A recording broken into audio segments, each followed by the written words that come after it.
I would like to talk to us about a hymn this morning. A hymn by a lady called Frances Ridley Havergal. And she was an English lady, and she lived from 1836 until 1879, just 43 years of her life. And the title of the hymn is called Take My Life. And I'm sure most of us who are Christians, and even those of us who are non-Christians who may have had interactions with Christians, must have heard of that hymn. It's called Take My Life and Let It Be, Consecrated, Lord, to Thee. Fantastic hymn. And I read a little bit about the lady herself. And according to her sister, she said that hymn spoke about the blessedness of consecration. The blessedness of consecration. In other words, the blessing that comes into a life of a man or woman or an individual when you are consecrated, in other words, separated, set apart unto God. And that's why the hymn starts with, take my life and let it be consecrated unto thee. Praise the name of the Lord. In other words, when you talk about consecration, you're talking about full surrender. And as a result of you having, or us having fully surrendered our lives, there is a fullness of a blessing. Amen. You know that there's a chorus. There's a chorus that we normally sing. It says, Lord, I give you my life. I give you my soul. I'll live for you alone.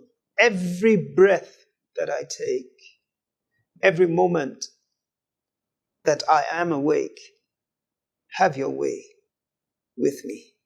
It's a wonderful prayer. Evokes a lot of emotion.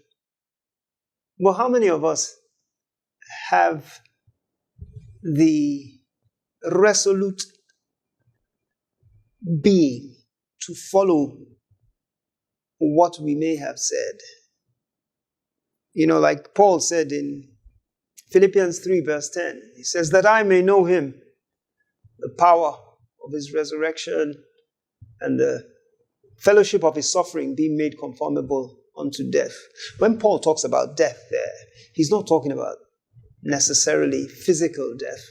What he means is death to all else other than God. That is consecration. And there's a blessing that follows from it. The woman came about penning that song or that hymn. She went to a place, and when she got there, she saw a lot of people, some of them already saved, but not totally yielded. Some others not having been saved, but waiting to be saved. And she told the Lord, as soon as she stepped in that place, that, Lord, give me all these souls. And before she left, all of them had given their lives. And that's why she penned this song, Take My Life and Let It Be. You know, the first verse says, Take my life and let it be consecrated, Lord, to thee. The second one says, Take my hands and let them move with the impulse of thy love. The third one starts with, Take my voice and make me sing always, only for my King. And then the last one says, Take my silver, take my gold. It says, not a mite will I withhold. Sometimes the measure of a man's yieldedness would depend on how much he can part with his substance financially. Most of us find it very, very difficult. Some people even find it very, very difficult to pay their tithes or to give an offering. The Lord will help us. But I think we should make it a point. Go look at that hymn and prayerfully go through it. and see what impact it makes. I have decided to pray along these lines. Lord, let my life be consecrated unto you. Fully consecrated, fully blessed. God bless you.